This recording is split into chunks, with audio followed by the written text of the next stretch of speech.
در این درس حاصل ضرب دو فункцию رو می‌بینیم.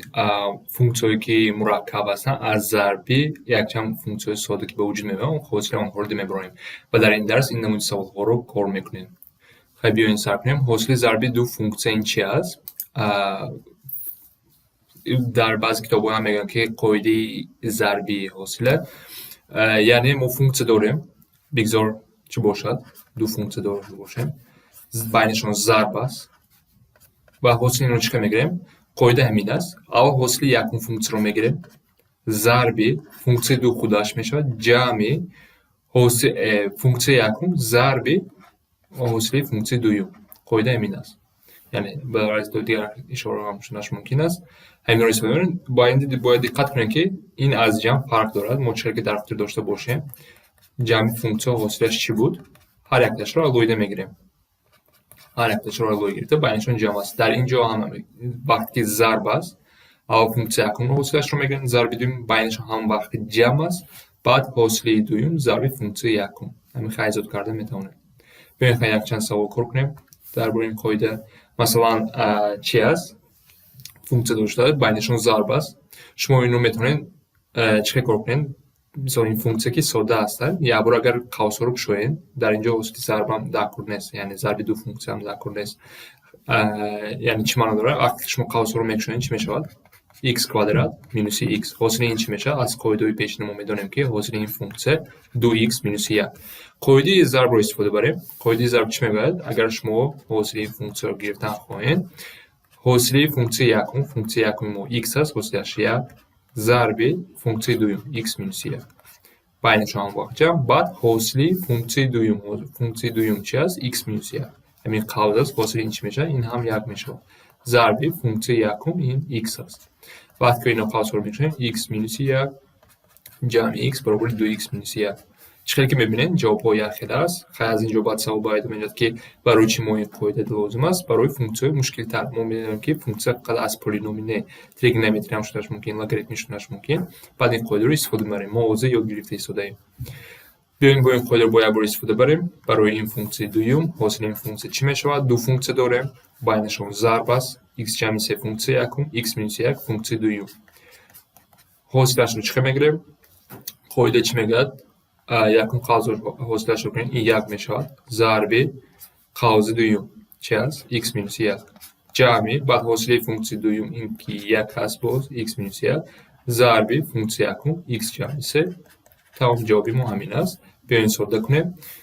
قوس اگر بشیم x مینوس 1 میشه جمع x جمع 3. از اینجا جواب چی میشه؟ 2x جمع 2.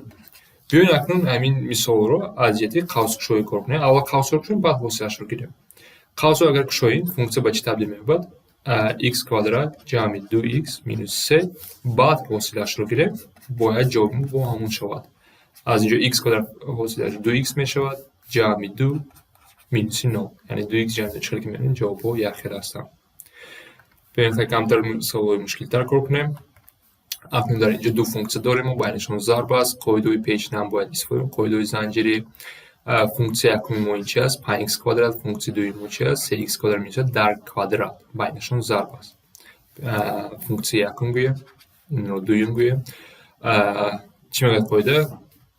حاصل این فункція میشود حاصل فункція یکم 10x میشود ضرب فункція دوم. فункція دوم یگان چیش رو عوض نمیکنیم. چه بود نمیخوام میمونه.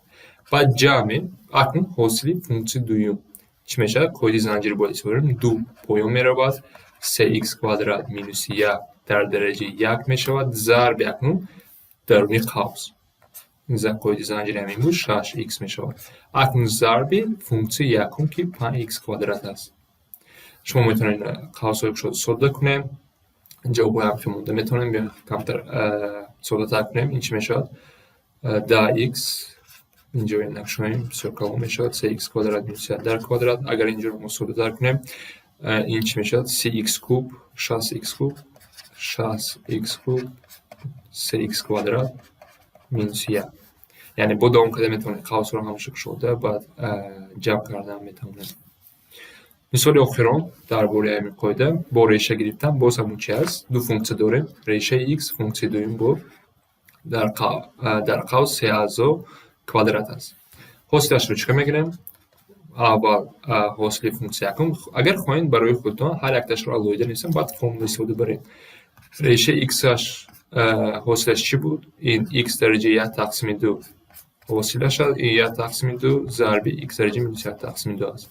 بعد حاصل این فункция چی است؟ x کوادرات مینوس x جمع 1 در کوادرات. قاعده زنجیری اگر استفاده بریم حاصل این فункция با چی برابر است؟ 2x کوادرات مینوس x جمع 1 درجه 1 میشد ضرب اکنون درون قوس 2x مینوس 1. بعد قاعده رو نویسیم. قاعده چی میگه؟ حاصل فункция یکم که ما یافتیم این چی است؟ در پایان نویسم. برای همش رو در یک خط نوشتم.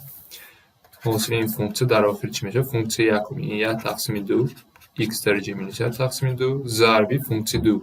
فункция 2 روی اون چش رو عوض نمیکنیم. x کوادرات مینوس x جمع 1 در کوادرات. بعد جمع حاصل فункция دوم که ما در اینجا یافتیم این چی میشود؟ 2x کوادرات مینوس x جمع 1 در اینجا مینوس است ضرب 2x مینوس 1 با ضرب فункция 1 ریشه x. یعنی جواب ما همین چی میشود. در درس آینده حاصل تقسیم دو فункция رو دیدیم.